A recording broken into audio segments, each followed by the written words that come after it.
에서 14절입니다. 그 지역의 목자들이 밤에 밖에서 자기 양떼를 지키더니 주의 사자가 곁에 서고 주의 영광이 그들을 밑으로 비치매 크게 무서워하는지라.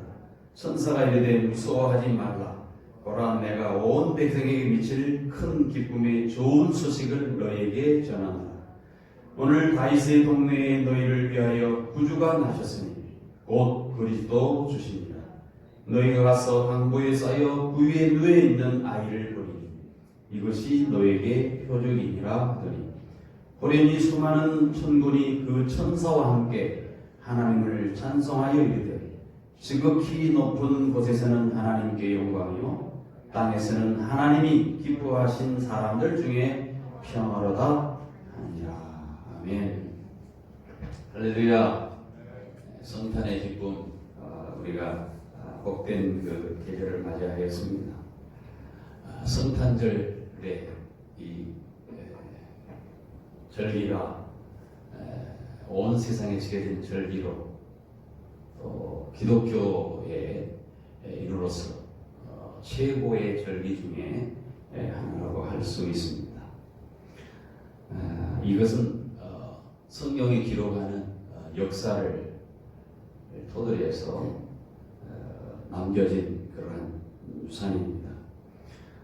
사람이 사는 데는 역사를 기록을 하지 않겠습니까? 전부 역사를 기록을 합니다. 나라의 역사가 있고요, 한 개인의 역사가 있습니다.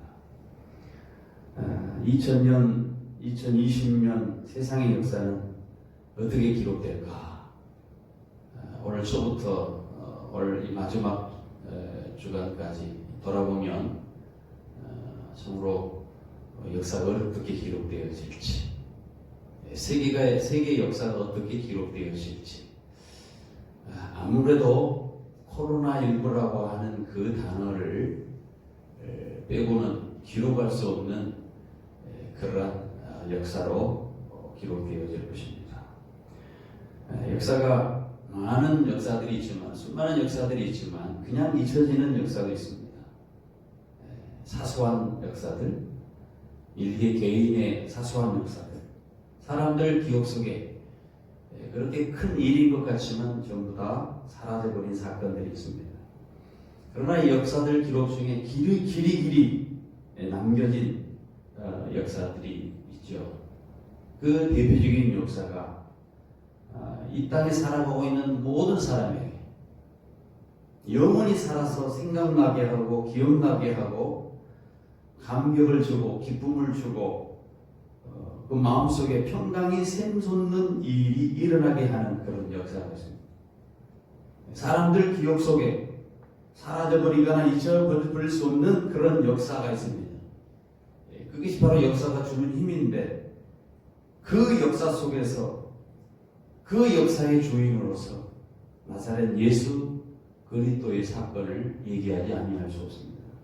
그는 과거 어느 역사의 시점에 있다가 사라져버리는 그런 역사가 아니고 지금도 그 역사의 한가운데 살아 계시면서 많은 사람들, 특별히 그리스도인들에게 그분 속에서 그리스도인이라고 하는 사람들 속에서 지금도 그 역사는 살아서 움직이고 있는 것입니다.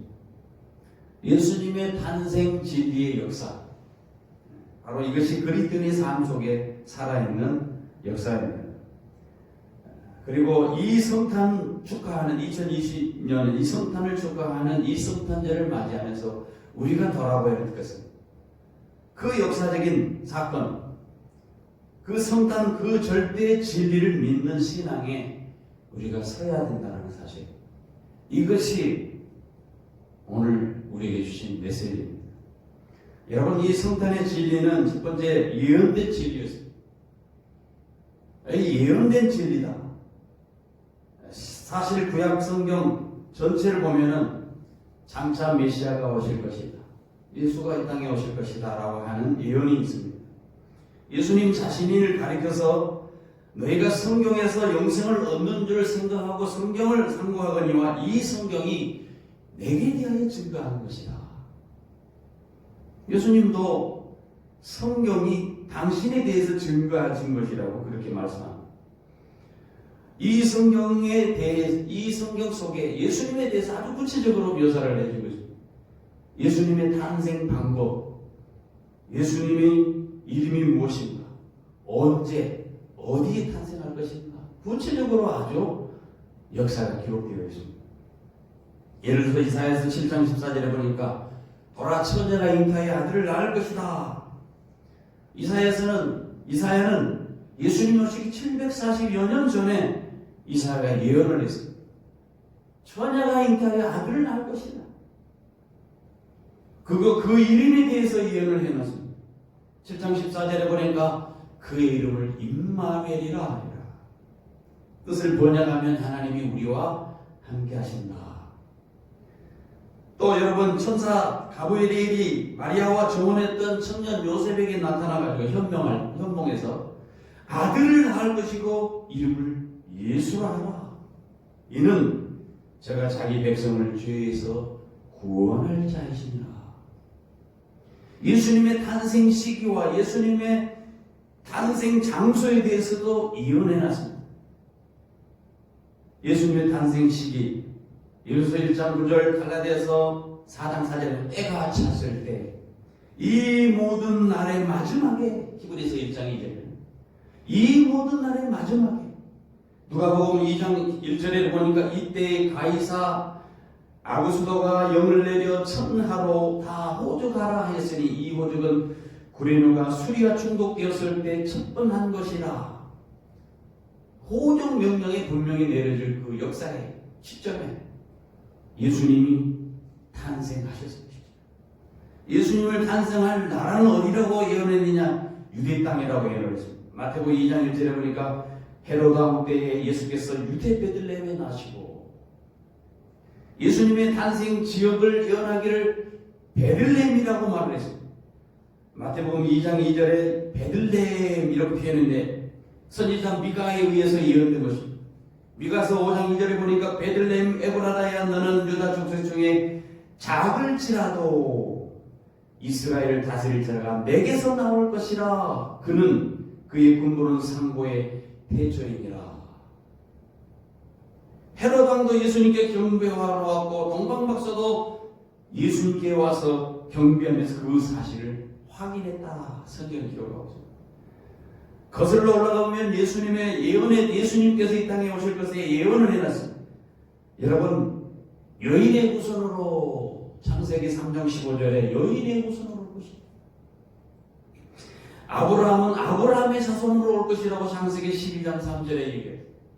이삭의 자손으로 올 것이라고 창세기 17장 9절에 언급했습니다. 야곱의 자손으로 올 것이다. 유다 지파로 올 것이다. 창세기 49장 10절에 다윗의 위를 상속할 뿐이다 라고 이사야서 9장 7절에 성경 곳곳에 보면은 예수님이 오실 것이다 라고 예언을 했습니다. 역사적으로 올 것이다 예언을 했습니다. 그래서 우리 마태복음 1장 1절에 보니까 아브라함과 다윗의 자손 예수 그리스도의 세계라. 이 성탄의 진리는 예수 그리스도는 그 모든 것에 대해서 그 역사가 예언된 대로 그대로 이루어졌다. 허구가 아니라는 것이죠. 또 이 성탄의 진리 속에 우리가 알 수 있는 것은 이 성탄의 역사는 초자연적인 진리에 속한다. 성탄은 초자연적인. 마태복음 1장 23절에 보라 처녀가 잉타의 아들을 낳을 것이요. 마리아가 깜짝 놀랐어요. 결혼도 안 했는데 정혼한 사이인데 자기는 사내를 알지 못한다고 말합니다. 무서워했습니다. 가브리엘 천사가 말합니다. 성령이 내게 임하시고 지극히 높으신 이의 능력이 너를 덮으시리니. 정혼만 했어요. 요셉아 내 아내 마리아 데려오기를 무서워하지 말라. 저가 잉태 된 것은 네가 된 것이 아니고 성령으로 된 것이다. 성령께서 마리아와 요셉을 간섭하심으로 그 모든 것이 이루어진 것이 성령으로 되었다. 초자연적으로 예수님이 탄생할 것에 대해서 예언을 해놓은 것입니다. 그래서 우리는 매 주일마다 신앙 고백하면서 동정녀 마리아에게서 나시고 이렇게 고백을 하고 있습니다. 우리 신앙에 신조의 그런 기초가 되어지고 중심이 되어지고 있습니다. 초자연적인 성령의 역사로 말미암아 예수님께서 이 땅에 탄생할 것이다 라고 그렇게 예언을 했습니다. 그래서 오늘 사도 요한은 요한복음에 그렇게 말합니다. 말씀이 육신이 되어 우리 가운데 가신다. 그의 영광을 보니 아버지 독생자의 영광이 은혜와 진리가 충만하더라.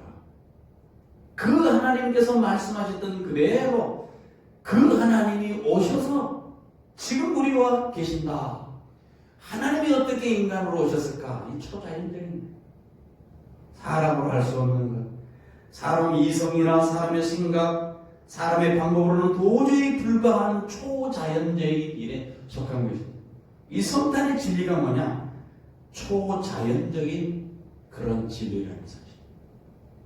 또 하나 있습니다. 이 성탄의 진리는 구원의 진리. 마태복음 1장 21절에 아들을 낳으리 이름을 예수라 하라. 그가 자기 백성을 모든 죄에서 구원할 자라.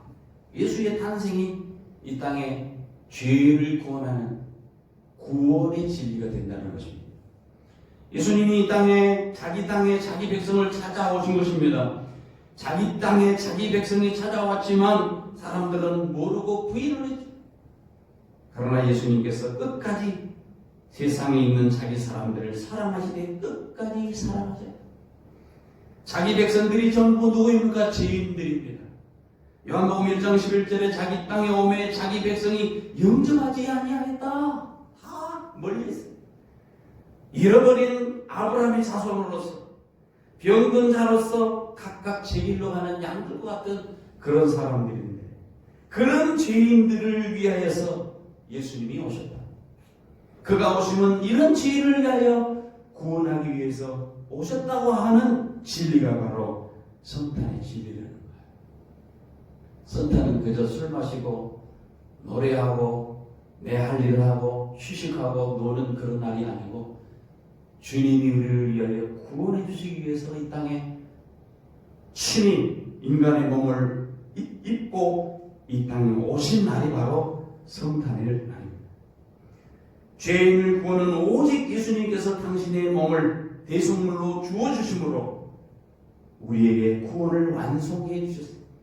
그래서 마가복음 10장 45절에 인자가 온 것은 섬김을 받으려 함이 아니요 오히려 섬기려 하고 많은 사람을 자기 목숨을 많은 사람의 대속물로 내어주려 함이라. 대속물, 죄의 노예가 되어서 팔려서 죄가 원하는 대로 죄가 시키는 대로 저주의 삶, 열망의 삶으로 할 수밖에 없는 그런 인생들이었는데 그 죄값을 당신의 십자가의 죽으심으로 대속물로 내어줌으로 그것을 다 이루셨다는 거예요.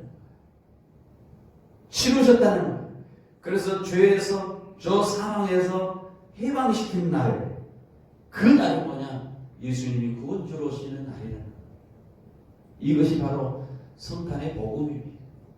누가복음 2장 10절에 천사가 무서워 말라보라 내가 온 백성에게 미칠 큰 기쁨의 좋은 소식을 너희에게 전하노라.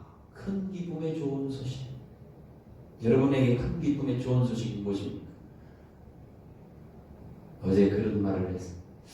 이번 성탄절을 참 코로나19 때문에 모이기도 힘들고 마음이 다 따라앉는데 큰 기쁨의 좋은 소식이 뭘까?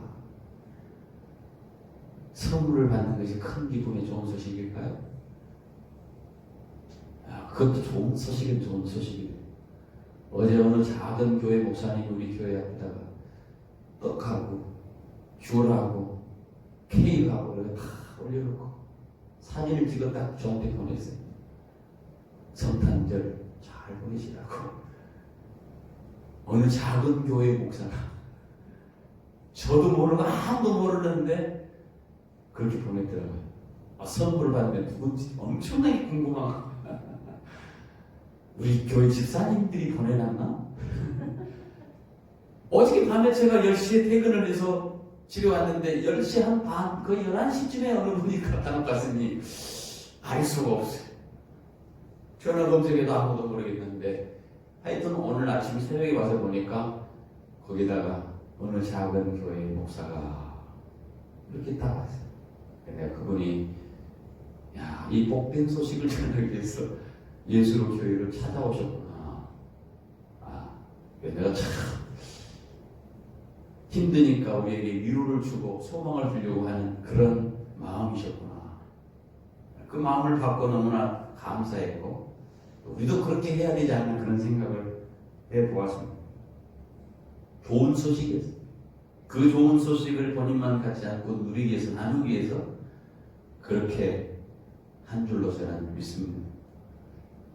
이 복음은, 예수님의 탄생의 복음은 어느 무엇보다도 기쁜 소식, 복된 소식, 그래서 복음이라고 해요.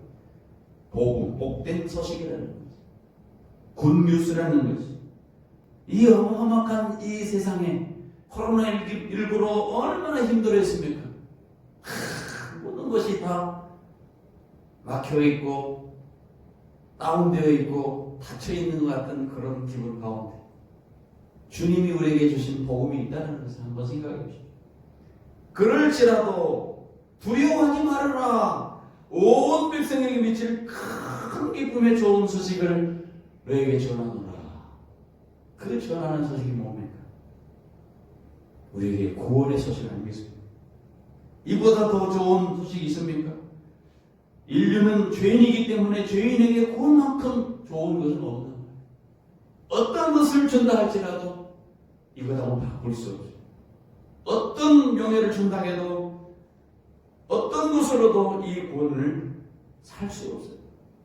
예수로만 우리에게 주어졌습니다.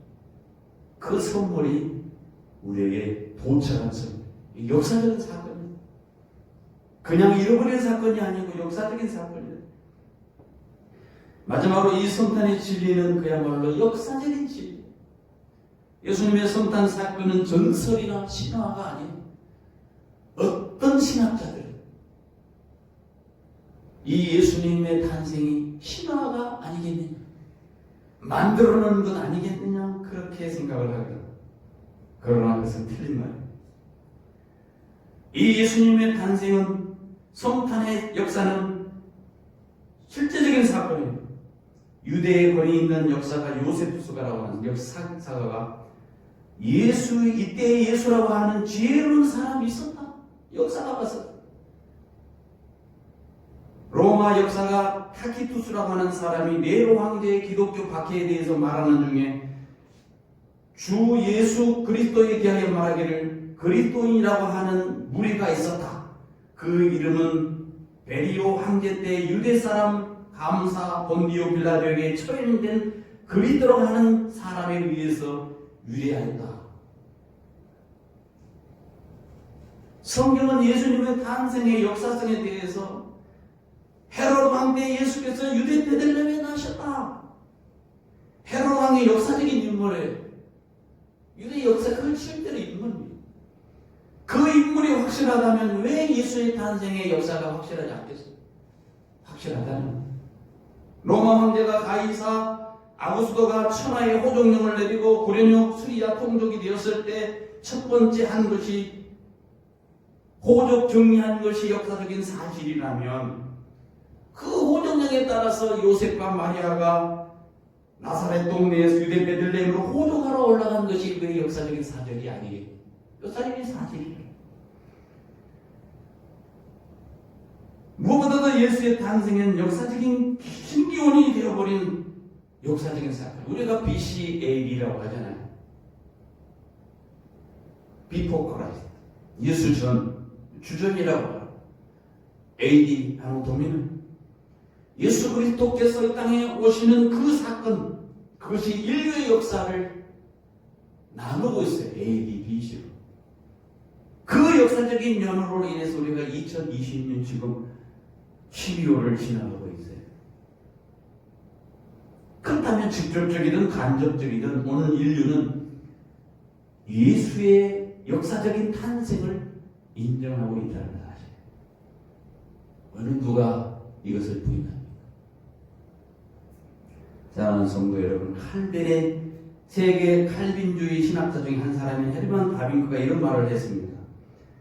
70인역 성경이죠. 성경에 기록대로 구약에 있는 그리스도에 대해서 예언한 것이 456회이다. 456회 구약의 그리스도에 대해서 예언을 했어. 구약의 약속이지. 무슨 약속? 메시아를 보내겠다는 신약. 예수님이 그 약속된 예수님이 오셨던 것을 약속이 이루어졌다고 하는 것이 신약 아니겠습니까?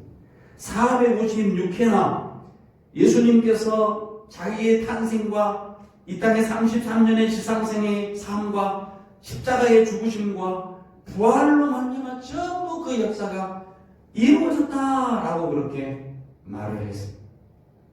그 예를 들으면 하나님이 저 에덴 동산에 범죄한 아담에게 그리스도께서 이 세상의 여인의 후손으로 이 땅에 오셔서 뱀의 후손인 마귀를 이기실 것을 예언했습니다. 창세기 3장 원시복음이라고. 마귀를 이기신 예수님이 여인의 후손으로 출생할 것을 예언했는데 실제로 갈라디아서 4장 4절에 여인의 후손 여럿이 아니고 한 사람인 예수를 가리킨다. 하나님은 주전 2000년 전에 아브라함에게 이 사실을 예언을 했습니다. 땅의 모든 족속이 너를 인하여 복을 얻을 것이다. 너가 누구야? 예수님, 아브라함의 후손인 씨를 향해서 예언을 했고 실제로 아브라함의 자손인 예수께서 오셨습니다. 그래서 아브라함과 다윗 자손 예수 그리스도의 세계라 그렇게 됩니다. 또 이사야서는 앞서 말씀드린 740여 년 전에 구체적으로 오실 메시아가 처녀의 몸으로 오실 것이다. 미가 선지자는 유대 땅 베들레헴에 탄생할 것이다. 실제로 마리아 요셉은 그 예고대로 결국 전부 그들에게 이루어져 실제로 이루어져. 그분이 바로 누구냐? 이 석탄절의 주인 되신 예수님이십니다. 우리의 메시아 예수 그리스도입니다. 우리는 이러한 진리 앞에서 우리의 믿음을 다시 세워야 돼. 내가 그 사실을 믿는 자가 복이 있는 사람. 먼저 구속의 예언을 주신 하나님을 믿어 영감으로 성경을 계시하여 주셨고 성경의 참된 의미를 믿는 예언된 진리라는 사실. 그리고 그 예언의 성취로 실제로 예수 그리스도께서 초자연적으로 탄생했다고 한 초자연적인 진리를 믿어요. 뿐만 아니라 우리에게 임할 예수 그리스도의 탄생은 우리에게 임할 구원의 진리라는 사실. 마지막으로는 그것이 바로 만민에게 미칠 큰 기쁨의 좋은 소식이 역사적으로 기록되어진 역사적인 진리에 속한 것이 한치의 거짓도 없는 사실이라는 사실을 우리가 믿어야, 그리고 그 복음을 믿는 사람으로서 그 성탄의 그 절대적인 진리 앞에서 내가 서서 하나님의 백성으로서 하나님께 영광, 땅에서는 기뻐하심을 입는 사람들 중에 평안하다고 그랬는데 그것이 바로 하나님께 영광을 드리는 길이고, 그것이 바로 하나님의 기쁨을 누리는, 평강을 누리는 그러한 그리스도인의 모습이 될 것입니다. 여러분과 제게 그 은혜가 넘쳐나기를 간절히 소원합니다.